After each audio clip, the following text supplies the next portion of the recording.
bonsoir et bienvenue à notre dernier épisode consacré à l'histoire, à la vie des prophètes. Et aujourd'hui, c'est le dernier épisode, l'ultime, consacré au plus bel homme que l'histoire n'ait jamais connu. Il s'agit bien sûr du prophète Mohammed qui a parachevé et clôturé les sceaux des prophètes. Mohammed est né au 6e siècle selon le calendrier grégorien en 571 dans l'Arabie, dans la terre Arabie Saoudite.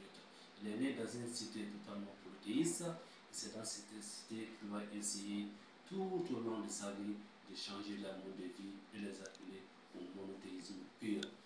Donc son père Abdallah va mourir 2 mois avant sa naissance. À sa 5e année, l'ange Gabriel Jibril va descendre sur terre et enlever la partie satanique de son corps.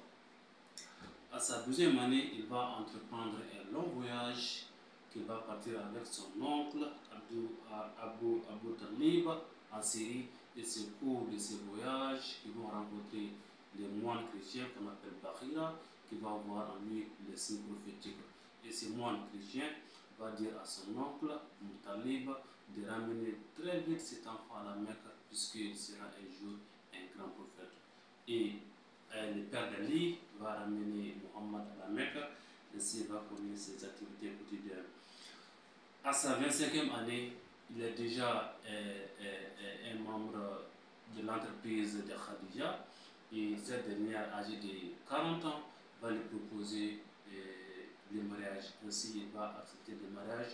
Ils vont trouver des enfants. Tous ces enfants d'ailleurs, il les a eus avec notre mère Khadija, excepté Abdullah.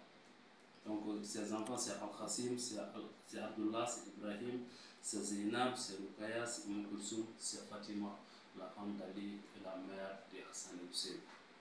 Tous ces enfants, il va les trouver bien sûr, comme je l'ai déjà dit, avec Khadija, sauf Ibrahim du tout.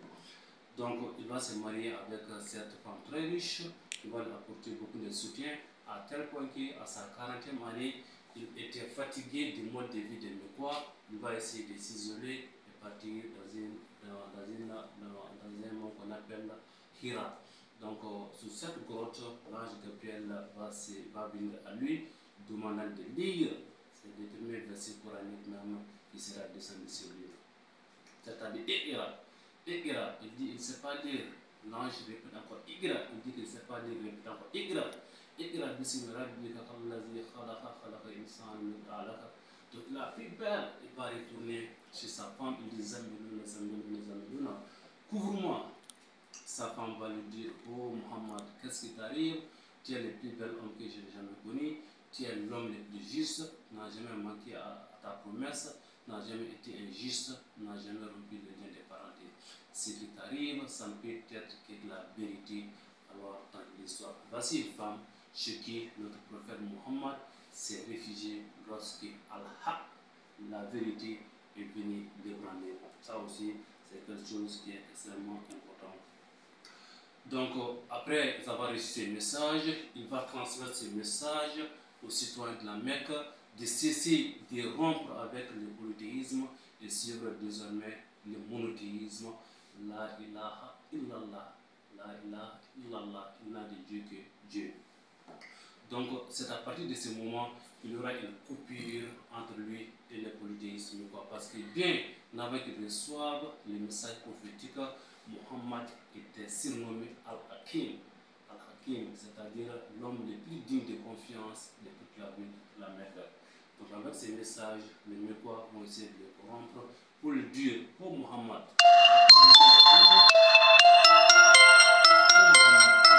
A-t-il besoin de femmes? Pour Muhammad a-t-il besoin de pouvoir? Pour Muhammad a-t-il besoin de la richesse? Alors on t'amènera pour la cultiver. À condition que tu renonces à nous appeler à ton message, à ton monothéisme.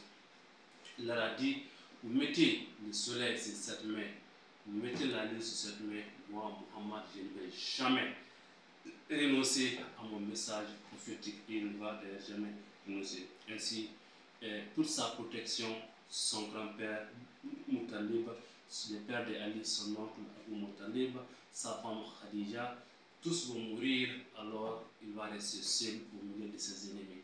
Ainsi, le message va tomber, il va quitter la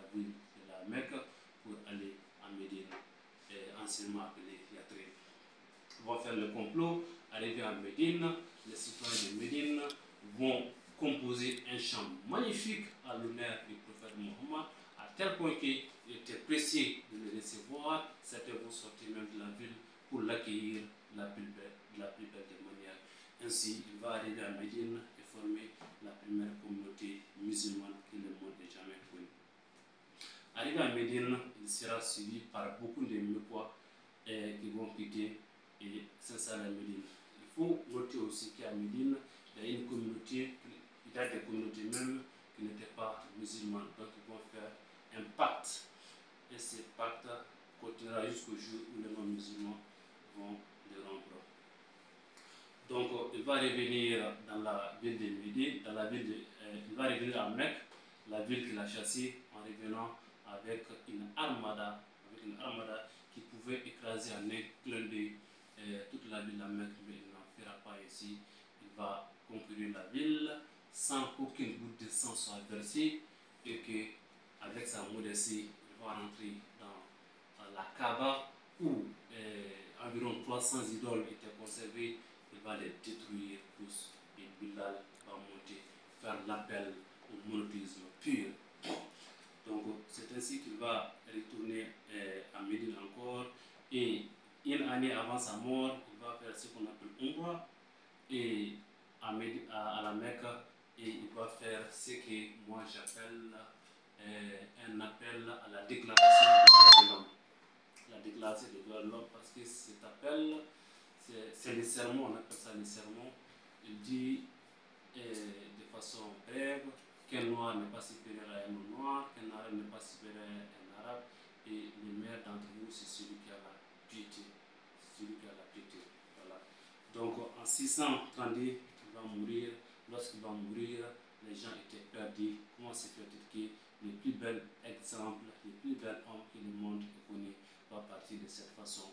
Parmi ses compagnons, les Sahaba, il y a qui Abu Bakr, qui va les rassurer, qui disent que ceux qui suivaient Muhammad, sachez que Muhammad est mort, il est parti.